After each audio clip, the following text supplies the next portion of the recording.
I saw the smallest dog in the world at Petco, and you won't believe what happens next. Hey, excuse me guys. Sorry to bother you guys, but I saw your dog and I thought he was really adorable. I was wondering if we can give him the best day ever. After explaining to them what I did for a living, this happened. The best day ever?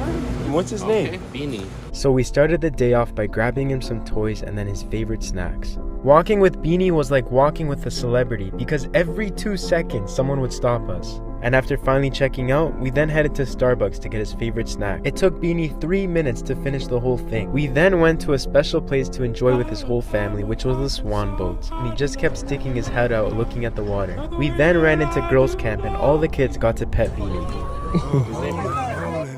Then it was finally time for our big surprise. We headed to Malibu Beach, and this was his first time on sand. We played around for about an hour and he fell asleep to the sounds of the ocean. Thanks for watching and subscribe for more.